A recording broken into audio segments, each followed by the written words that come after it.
Los Angeles Dodgers. He replaced the injured Davey Lopes and has gone on to lead the nation in hits and is among the leaders in triples and stolen bases. He was the only rookie player selected for the 1982 National League All-Star Team. Now for the important stuff. He's single, he most admires Pete Rose, and he's here today. Please welcome Mr. Steve Sax.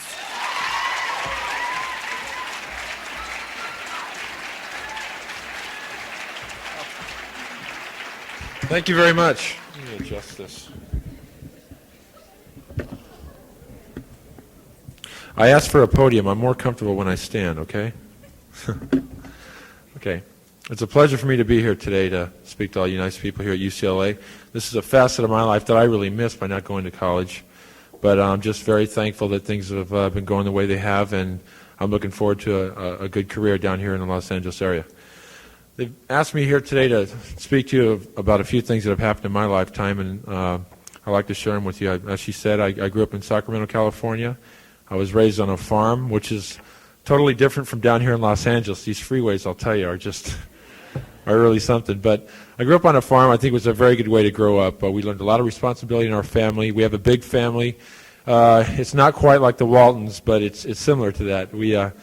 I have one brother, David, and three sisters, Cheryl, Dana, and Tammy, who are all doing very, very well. My brother David is a player in the Los Angeles organization. He's currently playing in the Dominican Republic. He's doing very well down there, and I think that he's got a very, very good chance to stick with the team and possibly play a few games with us next year. Some of the things that I was dreaming about when I came up playing baseball, I started playing baseball when I was 6 years old. I knew from that point on that playing baseball is something that I always wanted to do, and what's really unique, I feel that something that pushes me and drives me all the time is my dreams and aspirations for playing baseball have not varied in the slightest ever since I was that age. I still feel that my love for the game and my desire and needs to do good are always there. That's why I never have to go out there and try to hustle or run to first base or dive for a ball. It's just something I really love to do, and I know that I'll never quit. When I was growing up in high school, my dreams of playing baseball were still there, and they were even flourishing. And I think the fact that I got to go out and play and excel in the game when I did in high school, that I was being scouted when I was 16 years old. I was a sophomore in high school, and it was really something to see professional baseball scouts coming out and looking at me when I was only 16 years old. In a way, there was pressure on me because this, again, was something I've always wanted to do, and now I was getting the opportunity to be looked at by major colleges and the professional baseball scouts. When it came time to make the decision whether to go to college or to sign professionally, I was drafted in the 9th round by the Dodgers in June of '78. I had various scholarships to the major colleges in the West here. Unfortunately, I never had one to UCLA. Maybe that's why I didn't go here. But I made the decision to sign out of high school, and I think one of the reasons why I made that decision is because my father, John, was very, very ill. He had his third heart attack, and I felt that, in a way for him, I wanted to go and see if I could make it, and that made my dad very, very happy. Since his heart attack, he's had the open heart surgery and then again heart failure. So we're really hoping that he can come on, and he is doing better, thank God to say, and I think he's going to be doing fine. But anyway, when I signed out of high school, I passed up the scholarships that I went in my first year at Lethbridge, Canada, which is our rookie ball club, and I didn't get an opportunity to play a whole lot there. I was kind of like an unguided missile, they said.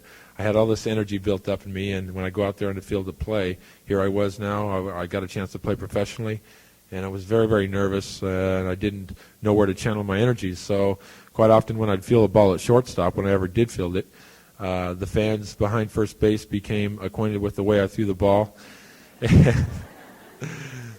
This is no lie now. I'd field the ball, and I'd go up there, and I'd look at first base, and I'd be ready to throw, and the fans would scatter before I even threw the ball, So it didn't do a lot for my confidence, to tell you. But that's the reason why I was mainly a designated hitter in my first year in rookie ball. But that worked out pretty well. And when I came back home, my dad was feeling much, much better. And I had a chance to go to the Arizona Instructional League, which is where they feel the cream of the crop of the young players that they have in the organization would go there and try to define their skills. And I had some skills, but I just was very unpolished. So I was going to go down there, but I decided not to because the situation with my father. So I remained in Sacramento that winter and worked out very, very much with my scout, Ronnie King, who's just done wonders for me. He signed a lot of big league ball players, and he was with my brother and I all the way while we were coming through the minor leagues, working with us every day in Sacramento, and it's really been a big help for us. On to my second year, I played in Clinton, Iowa, which is another A ball club, Class A, and I don't know if all of you are familiar with it, but the minor leagues are run A, AA, and AAA, and the big leagues in that order. I played A-ball that year in Clinton, Iowa. I did very well. I was switched to an outfielder because of the fact, the scattering fans again, I couldn't throw the ball to first base. I was, at the time, playing shortstop. Okay, I wasn't a second baseman then. I was playing shortstop. So I was switched to the outfield. I played outfield for 2 years. But that year, I still wanted to play the infield. I felt that I'm the kind of guy that's not going to go out there and hit a lot of home runs, and I can run, so I figured that I should play the infield and utilize my speed, and you got to stay within your boundaries of what God has given you. So I figured that I wanted to still be an infield. I talked with my infield instructor, Chico Fernandez, who was a big league ball player for many years, and they decided to work with me again in the infield. So here I go back in the infield, but not over the shortstop because it's too long of a throw. So I was switched to second base, and I played a little bit of second base that year.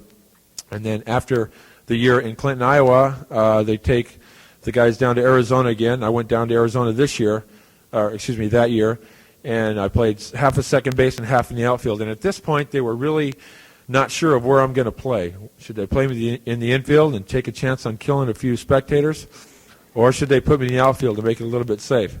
Well, they played me half and half that year in Arizona, and I improved very, very much in the infield. So, in fact, the next year, I'll go to that year now. It was in 1980. I played in Vero Beach of the Instructional League, and I played in the infield that year, and I did very well that year. I led the league in fielding, assists, double plays, and putouts, and that was the year the Dodgers really started to take notice to me. And this is when I was 19 years old, and I was playing in Vero Beach. 20. The following year, I went to Arizona again, good old Arizona. And I played the infield there. I played every game in the infield. I did very well. Again, I led in a lot of categories in defense and offense. And the Dodgers decided to keep me on the roster. And it's really unique about this Arizona Instructional League because, they take the guys who they feel are the young prospects. And at the time, I had met a girl in Clinton, Iowa, and we became engaged, and we were going to get married and the whole bit. But that didn't work out. I found out that she kind of had another boyfriend, so I had to break this wedding off one day before the wedding, but it was the right thing. No, thank God it was the right thing. I wouldn't be here nowadays. So after that, I was working in the Arizona Instructional League. They told us you can get everything you want out of this program, or you can just go on a free ride here. Now, let me tell you, down in Arizona, it's great down there. It's great weather. Excuse me, I have braces on my teeth. It's hard to talk. It's great weather down there. We're right down the street from Arizona State University. It's, we play the games during the day. We have the nights off. I mean, it was a perfect setup, So anyway, they tell us you can get a lot of this program, or you can not take advantage of it. Well, I took advantage of it. I was there at the park every morning at 8 o'clock. We had to be there at 9:30. I was there at 8 o'clock every morning. I'd hit for an hour, and I don't know if any of you know about batting practice, but 15 minutes of batting practice is an awful long time. I took an hour of batting practice every morning because I wanted to get here today. I wanted to get in the big leagues. I took an hour of batting practice every day. I would hit so much I would develop blisters underneath my calluses, which would bleed. Every day my hands were bleeding from hitting. After that, I would take ground balls from 9 to 9:30, which is an awful lot of ground balls, and I just kept driving myself. And so finally, it came along where the Dodgers had their winter meetings, and I was one of two people out of the Arizona Instructional League that got a major league contract. So it really paid off for me. Incidentally, after Arizona, that's the time I went to Iowa to get married.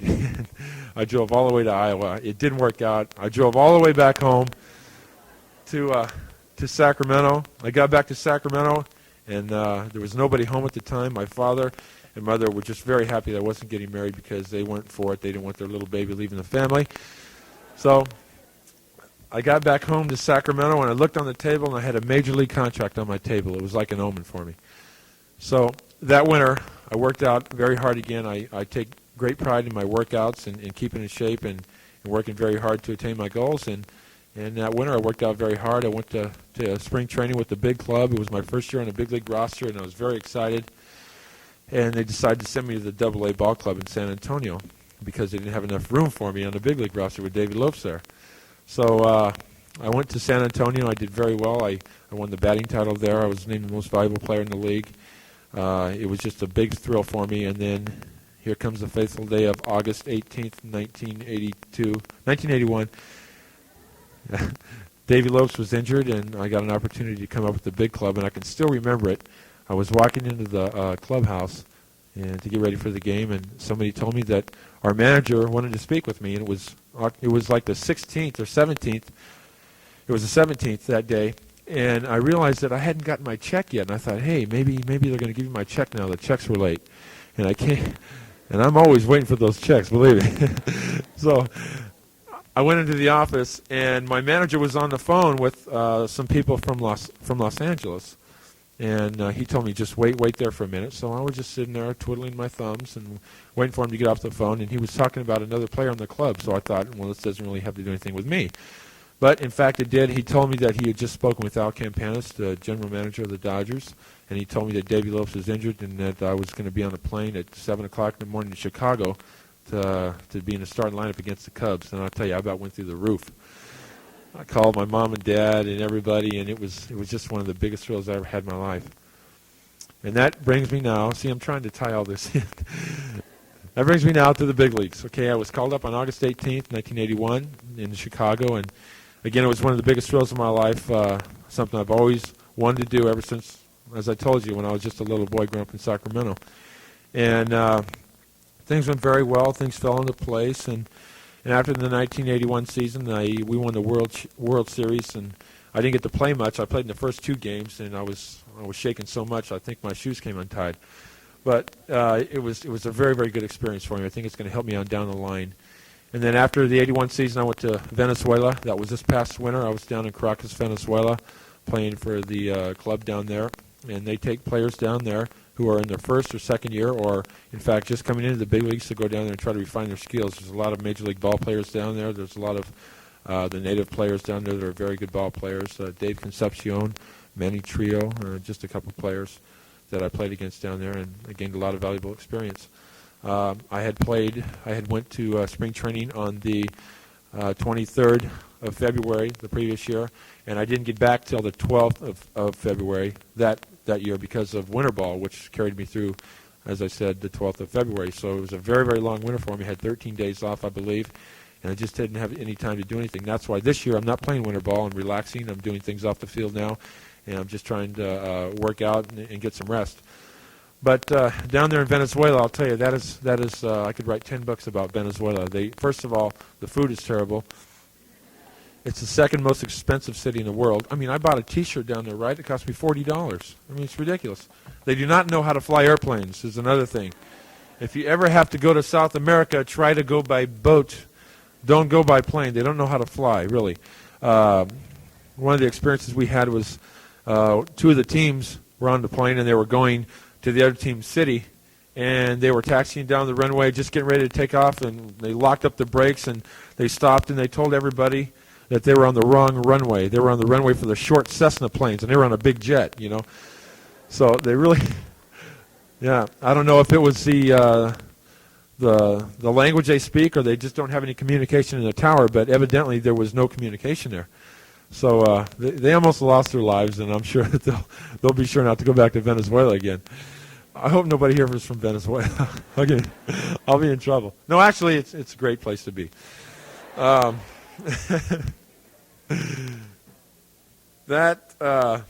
Okay. After that, I came home, and I got an opportunity to play with the Dodgers this year, and I'm telling you, after spring training, I was sky high. I was really sky high. I didn't get an opportunity to work out as much as I wanted to formally like I had in the past, but I thought that the work that I got down in Venezuela totally surpassed any of the workouts that I would have for the fact that I was facing major league pitching every day, and things, I was in the frame of mind of baseball every day. So after that, I went to spring training. I did not have a good spring. I never have a good spring, and if you all are Dodger fans, good hard Dodger fans, don't be upset with me if I have a bad spring next spring, because I don't often have a good spring. I don't know what it is. I have trouble hitting the inside pitch, and I'm out in front of pitches. But it seems like when the season rolls around, I do much better and get on track. But after spring training, we came here, and the season went along. We got off to a very, very bad start. I'm sure all of you know that. But we came back. Our team has a lot of heart, and I think that it shows by the way we came back against the Atlanta Braves. We were 10.5 games back this year. We came back to go 4.5 games in front of the Braves. And they had a very, very good team. I don't know if any of you know it, but Dale Murphy of the Atlanta Braves was just named Most Valuable Player of the League. He's an outstanding player. He did so many things well for that club. He really ignited them throughout the whole season. Anyway, we came back. We went 10.5 games in front. Then we hit a bad skid there, and we faltered. The last 2 weeks of the season, we lost 8 games, and 6 of them were by 1 run. And that really puts a thorn in your side when you can't get things going, especially the way that we came back. For me personally, it was a very fun year. It was a year that I learned a lot. I gained a lot of valuable experience again. I think that the veterans we have on our team, guys like Dusty Baker and Steve Garvey and Rick Money and all these guys, I'm sure you can ask about that in a minute. But they showed me a lot of direction, especially Steve. And they really helped out a lot.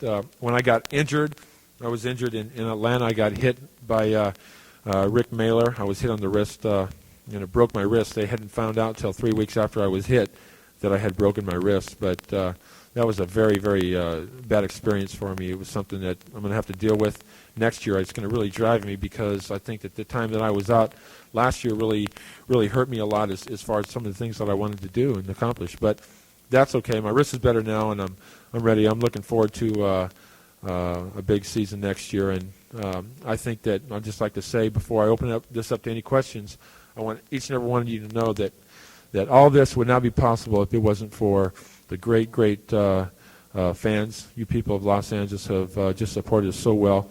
I think that my family and friends are very, very important to me, the most important things in my life, besides the fact that I have the Lord working in my life, and has just been one of the biggest and most exciting things that have ever happened to me. Thank you very much.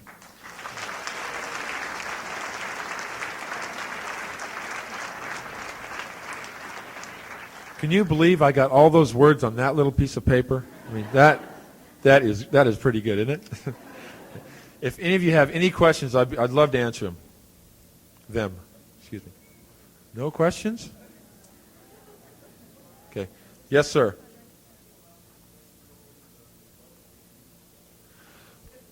The question is, am I allowed to select my own gloves and shoes?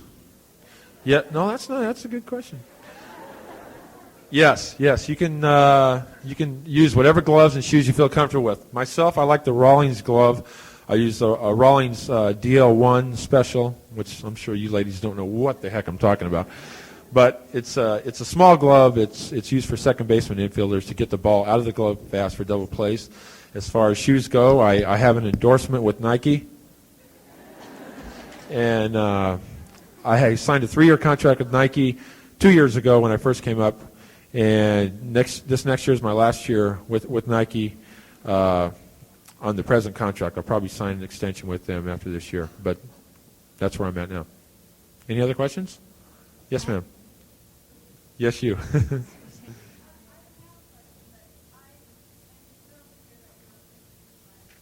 Oh, thank you very much. Thank you. I have a question over here. Pardon me? Over here. Would you... Oh, we're using microphones. Oh. Yeah. Would you like to play for the Dodgers all of your pro career, or could you see yourself wearing another uniform? I'll tell you, I love it in Los Angeles. I would not like to play anywhere else. I'd love to stay with the Dodgers. I think they have the best organization in baseball. They have you great fans. I mean, you just can't beat it. I'd love to stay right here. Okay. Okay, being from like the Sacramento area, did you grow up dreaming to be a Giant? Oh, yeah. I left that out. Yeah. Seeing what they did to us on the last day of the season, I figured I just wouldn't talk about them. Yes, I grew up a Giants fan, and I'll tell you what's really unique is I hated the Dodgers. I really couldn't stand the Dodgers, but what's so unique about it is now I hate the Giants just like I did the Dodgers. And also, do you know when Rookie of the Year is going to be announced? Yeah, they've already voted for the Rookie of the Year. They voted on October 4th, and they don't announce it for another 5 days, 17 hours, 36 minutes, and 22 seconds. Yeah, they announce it Monday. Or, excuse me, it'll be public Tuesday, but the Dodgers wrote me a letter and told me to be home Monday, whatever that means. I don't know. I guess they want me to. Either way, they're going to let me know, so I'll find out Monday. Oh, I was wondering if you've kept in touch with Gina and if you know if she's coming home for Thanksgiving. Wait a minute now. Could you screen those questions before they're asked, please? Gina,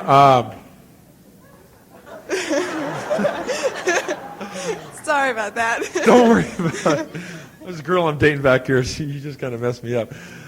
No, I haven't spoken to her. She's in college and she's back east, right? Yeah. Yeah, Exactly. that's the Gina. No, Yeah. I just. Sorry about that. No, I haven't spoken with her. I hear she's doing very, very well, and she's got a boyfriend now, and everything's going real good for her. Right? Do you know Gina? Yeah, she and I went to school together. Sure. And your name is? Rita. She told me all about you. Really. Yeah. Okay. Thank you, Rita.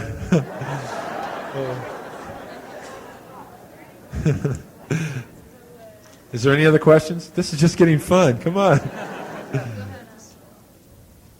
Hi, Bill. Steve, Yes. would you like to comment on why you think that Danny Ozark is not going to be with the Dodgers next year? Oh, boy. I hope you all realize that I can't say anything that would not be in my line, okay? I really don't have any idea, honestly. I really don't have any idea as to why Danny is not with the Dodgers. I think he did a tremendous job for us all year. But I think you'd be happy to know or unhappy to know that Danny has just signed a contract with the San Francisco Giants, so he's going to be there in San Francisco. Okay? I don't know if you can answer this, but I'll ask anyway. Did you see some kind of power struggle between Thomas Sorda, Monty Bascal, and Danny Ozark just in the clubhouse? You're right. I can't answer that.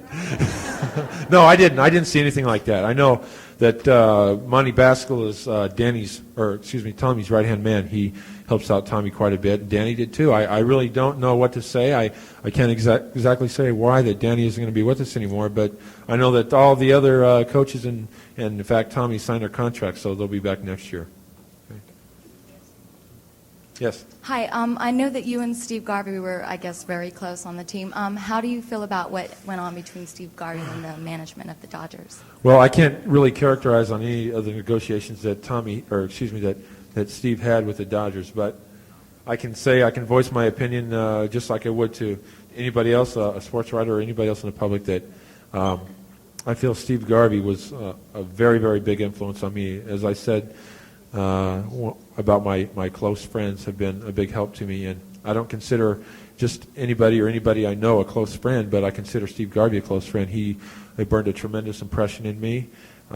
He's helped me out drastically on the field, off the field, anything you can think of. He's helped me out. He kind of took me under his wing when I first came up, and I've often said that I feel that when you people come to Dodger Stadium next year and you look out there, and if Dodger Stadium were a beach and Steve Garvey's not there, it's just like there's going to be no sand at the beach, and that's the best way that I can describe the fact that Steve isn't going to be there. I was totally hurt by it. It was a very emotional thing for me too, and I just spoke with him a couple of days ago, and he's doing very well, and he's not really happy about the thing, but he's going to be a tremendous success wherever he goes. I think that he was probably the best player in this generation. Thanks. Okay. Yes, sir? Could you give some pros and cons about Mike Marshall and Greg Brock? Okay. No, I didn't mean that. Well, first of all, about Mike Marshall. He's a tremendous player. He's got so much ability. Incidentally, Mike is also 22 years old. I know he probably looks a lot older than that, but Mike and I were one of 3 people that were drafted in the same year and played together in Lethbridge, Canada, in our rookie ball season, and are now in the big leagues. He's a great player. He has tremendous power. He hits the ball to all fields. I think that they're going to use Mike. They're going to use Mike in the outfield for the first few years to see how Greg Brock does. He is originally a first baseman. Mike, again, has great power. He's an outstanding hitter, and he can hit the ball to all fields, which is in his favor. And he can run for a big guy too. So he's a good player, and I think he's going to be in the big leagues, be it with the Dodgers or somebody else.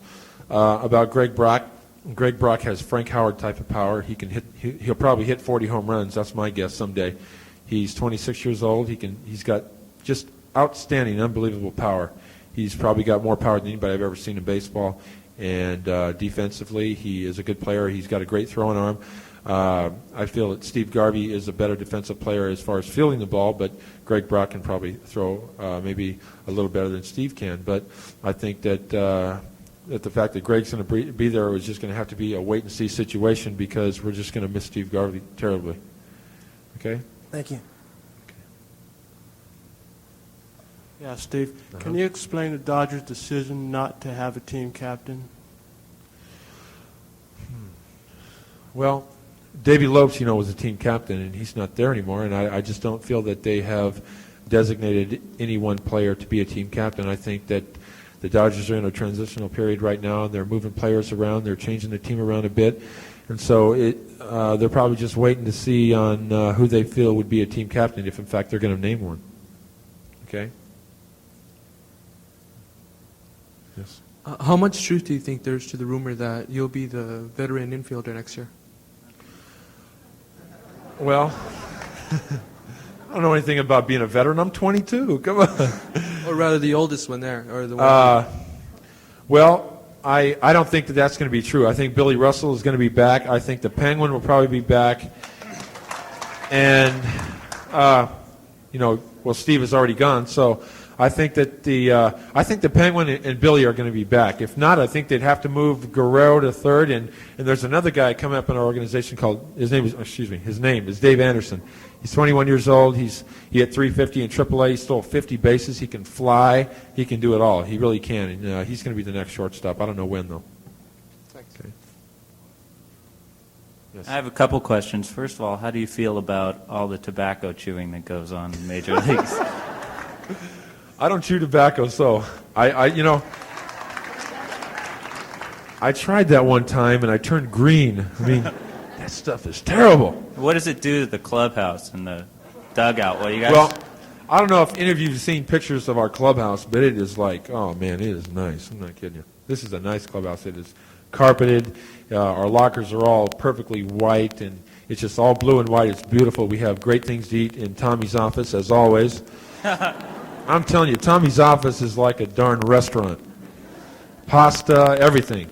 But it's great. We got weights down there. We have the Nautilus equipment. We have Whirlpool. We have a big training room, and we have different little rooms to watch our swings every day. We're taped, and we can go in there and watch the night before how we're swinging the bat and different things. Pitchers can watch their moves and things, and so it's a really good thing where they set us up totally, and you really can't complain about that clubhouse. Okay. Secondly, my girlfriend is totally in love with you, and but she's not able to be here today. And I was wondering if you'd be able to sign your autograph for her. Can I just have her phone number? No. I'm Sorry, just no. Yeah, sure. I'd love to sign it. Can I bring it up? Okay. How about afterwards? Okay. Okay. Thank you. Tell her hi for me too. Okay. Okay. And ask her when she's free. No, I'm only kidding.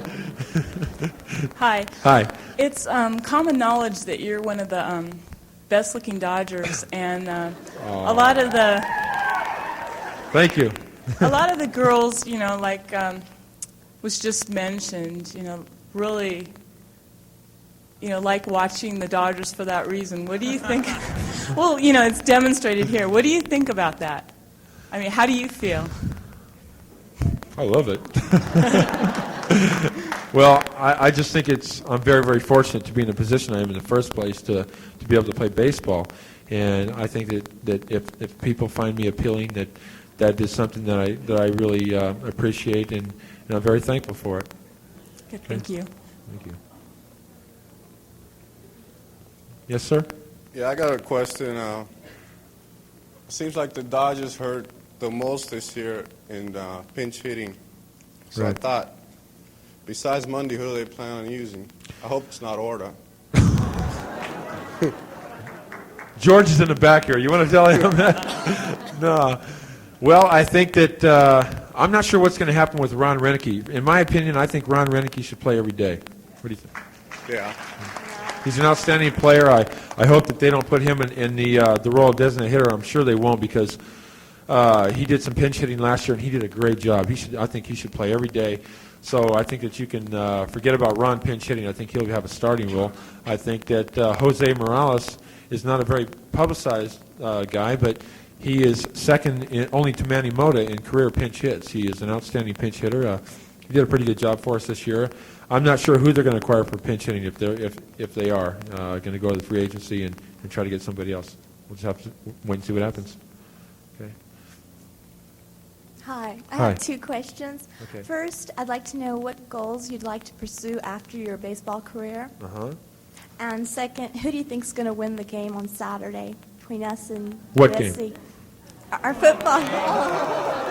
I know who's playing.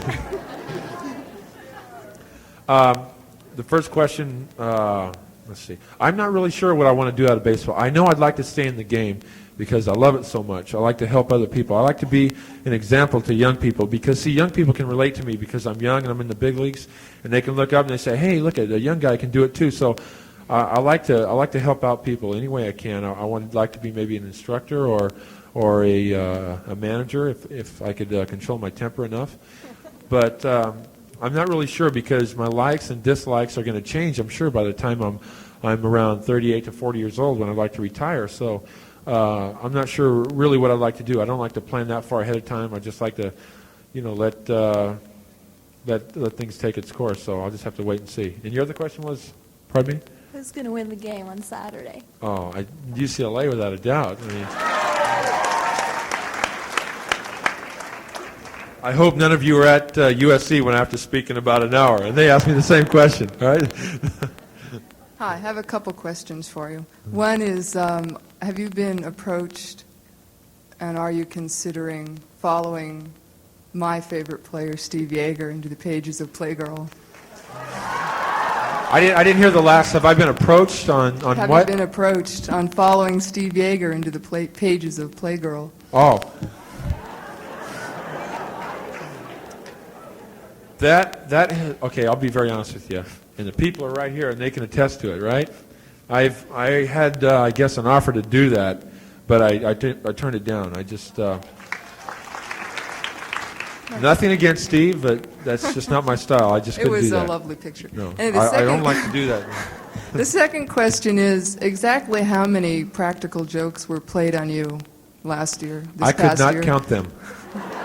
What was A your million, favorite? at least. I mean, okay, I'm doing a caravan for Budweiser now. We're touring on a caravan for Budweiser, and these guys did not let up on me. I am not a rookie now. They say that my status is limited service. So now instead of a rookie, they're going to give me the fact that I have limited service. So they will not let up on me. I don't know how long I'm going to have to go through this torture and being needled and harassed every day in the clubhouse. My pants are stolen. In spring training, they ran my underwear up the flagpole. They cut my pants in half. They stole my shoes. They pulled my britches down and put shaving cream and cups of soup and ice and everything all over. These guys are terrible. I'm not kidding you. So I don't know how much longer I'm going to have to deal with this, but I'm just going to try to hang in there. Yeah, I got a couple questions. One, is the new rivalry between the Dodgers and the Padres? I think the rivalry from San Francisco shifted down to San Diego. I think you're right because you know how it went last year. I think that they were a little bit trying to embarrass us after the fact they won 4 games and they were on the field jumping around and having a big celebration. They don't do that with any other club except for us. It kind of burned a rivalry in us now, and I think that next year it'll be evident that it'll be there. And is there one favorite city you have on the road, and why?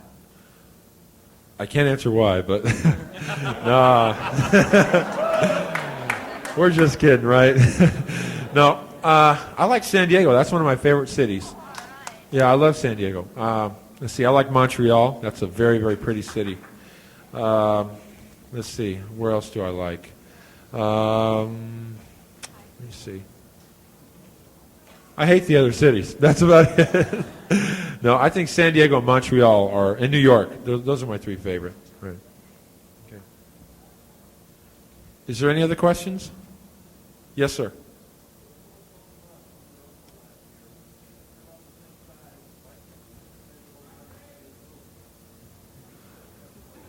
I'm not sure I heard your question. Could you stand up, please?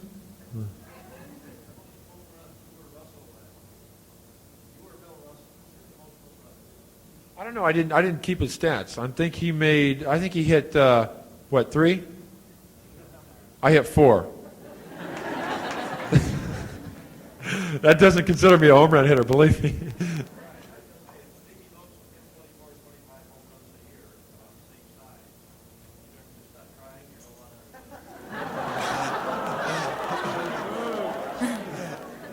Okay, well, in essence, he is right, because I don't try to hit home runs. I think that if my swing, I have a very short and compact swing, and that's different from the type of swing that other players have. They have a long sweep in their swing, and it's kind of hard to explain, but if you have that sweep in your swing, you have the ability to catch the ball out in front more, which is going to give you more leverage and extension on your bat, which is going to produce more home runs. It's going to get the ball up in the air more. Myself, they tell me to try to hit the ball on the ground or on a line drive, because of the fact that I can run, I can utilize my speed by hitting the ball on the ground. It's going to get through the infield. I'm going to be able to get a lot of singles instead of a lot of home runs, and that's what I'm trying to do. That's my job as a leadoff man, to get on base. As Tommy Lasorda said, I have to bring the ball down court and let the big guys do the scoring. I got guys like Guerrero and Dusty Baker, and when we had Steve there, Steve Garvey behind me, and the Penguin, these guys would hit the home runs, and I would be on base, and we get 2 runs instead of 1. So, yes, ma'am.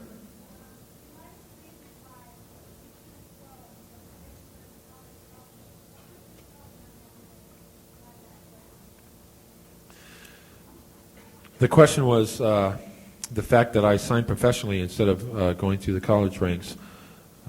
What would I tell a young player today? And that's really a tough question, believe me, because no one can tell what you have in your heart, what each individual is feeling. I had total belief in myself. I thought that I could do it, and I really did. I believed that I could make it in baseball, and thank God things worked out. But what I would tell a youngster is I would tell them to go to college. I really would. I'm not saying that they wouldn't make it, and they probably would, but I feel to play it safe, they could get a college education and have something to fall back on, and then they wouldn't be totally disappointed if they did make it in baseball. So that's what I would say. Yes, ma'am.